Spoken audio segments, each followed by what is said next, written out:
Just when you thought losing by 1 point was bad enough, the Raptors lose by 1 again on back-to-back nights, despite Pascal Siakam getting the first Raptors triple-double by a player not named Kyle Lowry since Jose Calderon in 2012. But can we at least take a lot of positives from these two narrow losses? Let's get into it.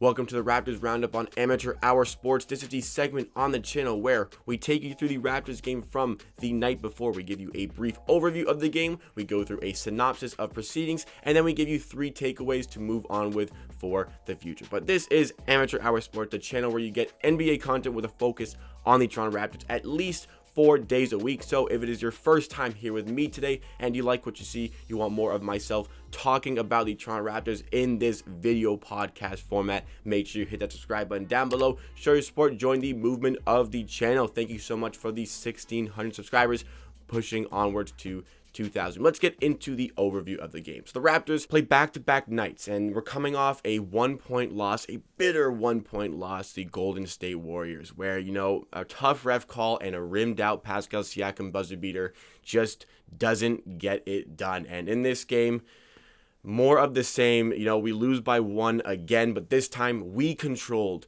the entire game, but just could not quite hang on. Whereas in the Warriors game, we were the ones who made the comeback in the fourth quarter, but just couldn't quite get over the edge. We were on both edges of the sword in these back-to-back games, and it was tough to watch. The guys had a great game. Pascal Siakam had a great game, but that last shot generates himself a very good look, and it just rims out. Oh my goodness, that one gave me nightmares last night, and honestly, I felt sick to my stomach watching that team lose 2 straight games by the single point. That is absolutely gut-wrenching for a Raptors fan. I know a lot of us are hurting after this one, but let's try to get through this. Let's get through the synopsis of the game. Let's go into the first quarter of the game where, but for the first 2 minutes where the Raptors were really cold, then we pick it up. The defense starts playing really well, and Pascal Siakam comes alive. Pascal Siakam, again, I don't really want to say, he's back, but man, this guy's back. Like the way this guy's playing,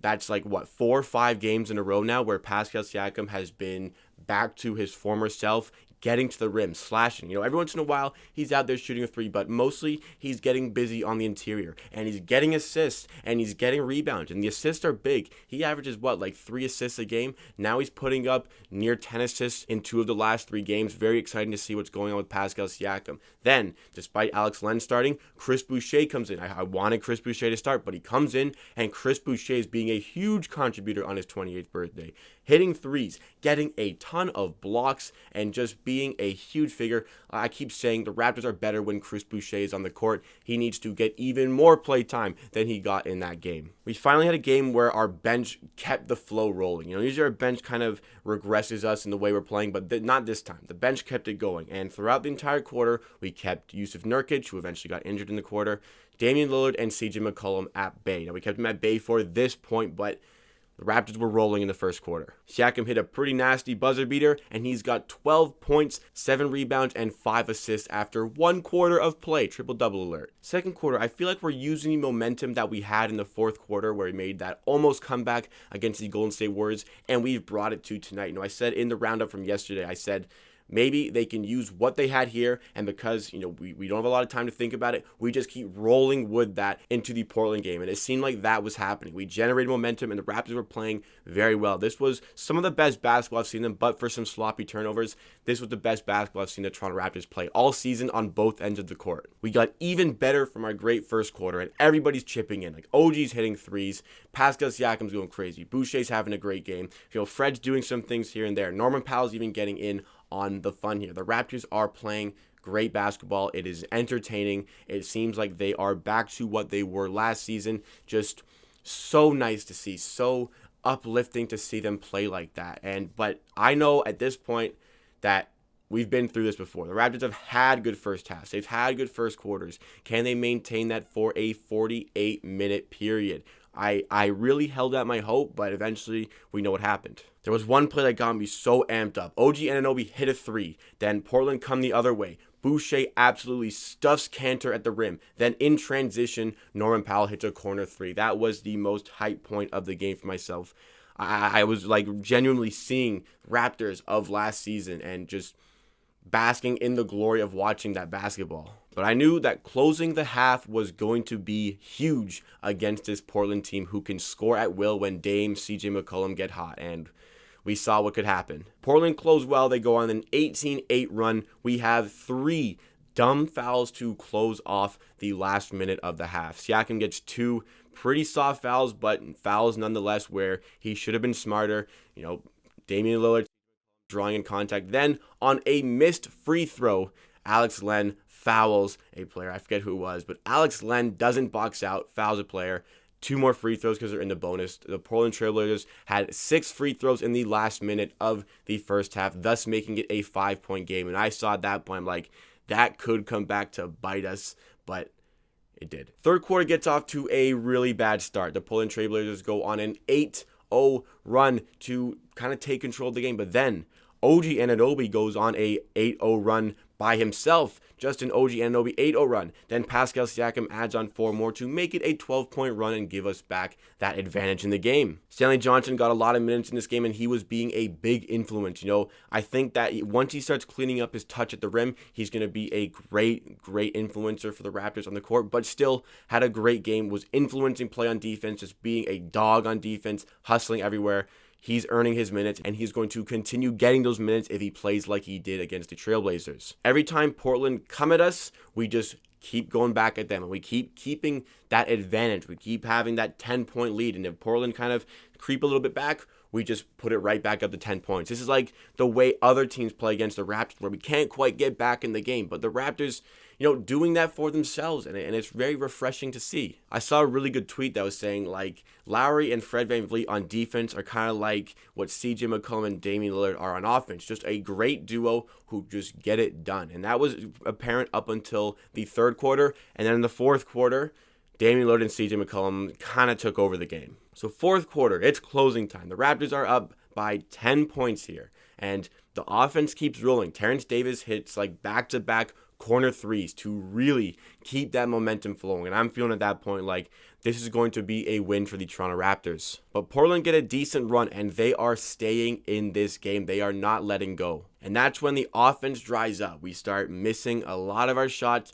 Portland keep rolling, and this is when I'm starting to sweat. I'm starting to sweat watching Damian Lillard come alive, Carmelo Anthony really come alive, CJ McCollum come alive. These guys were not going to go down that easy. The Raptors could not get anything going. They were shooting, and I was thinking, like, you really got to get Pascal Siakam the ball on the inside to break this run. And the Portland Trailblazers go on a 10-0 run, and all of a sudden, it's a 2-point game. And that's when it goes into mellow time. Carmelo Anthony was hitting 3 after 3 and getting stuff in the mid-range. He was so tough to handle in the fourth quarter. And I'm screaming, like, Pascal Siakam needs this ball on the interior. And then finally, they were setting up plays for Siakam, and he was getting points at the bucket, keeping us with that slight margin of a lead, but just it's neck and neck, anybody's game at this point late on in the fourth quarter. And then we're trading shots. The Raptors go up 111-110. They create a premium, absolutely primo opportunity for Fred VanVleet for 3. Wide open 3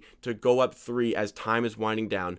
Bricks it. Portland go the other way. CJ McCollum, the mid-range king, gets it done, puts the Portland Trailblazers up by 1 point with 9 seconds left. So we have ample time to run a play here. Now, yesterday I called out Nick Nurse for the way he draws up last plays. This was a smarter play.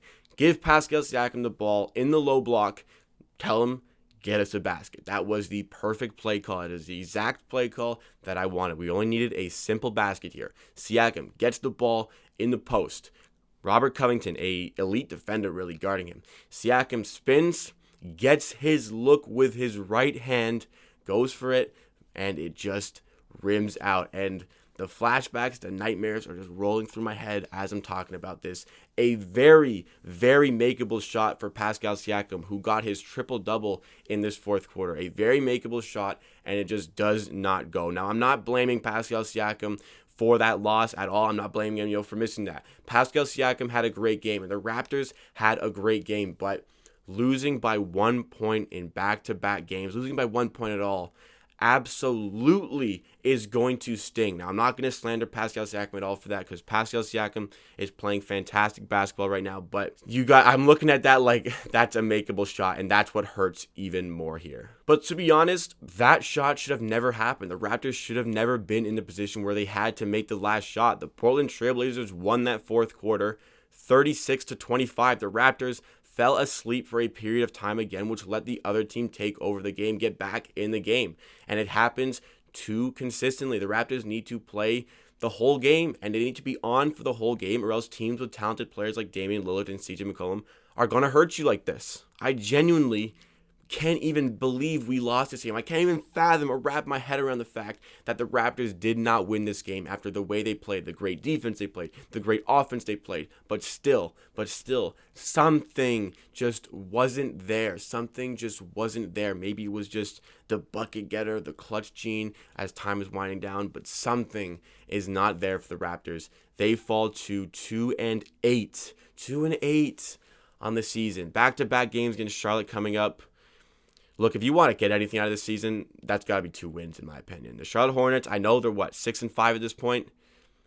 I think that's got to be 2 wins for the Raptors if they want to get anything out of this season. Siakam's first triple-double of his career. It looks like, he's going to get closer to more of those this season. Was pretty close 2 games ago. Was, I think, 1 rebound away from doing it, but that still wasn't enough for the Raptors to get it done. Something is adrift for this team. So let's get into the 3 takeaways for the game. The Raptors' first key takeaway is that they need to turn these close losses into more wins, because we're not getting any of those close wins right now. Any of these close games, the Raptors find a way to just lose. Both their wins, one was by 17 points, one was by 21 points. So if we're not blowing out a team, we're not winning the game. We need to find a way to find these clutch baskets as time is winding down. Like that Fred VanVleet 3 to make it a 4-point game is going to absolutely haunt me on this occasion, because that would have sealed up the game. The Raptors need to find a way to get it done in the clutch to turn all these small little margins into victories, because, we easily could be 4-6,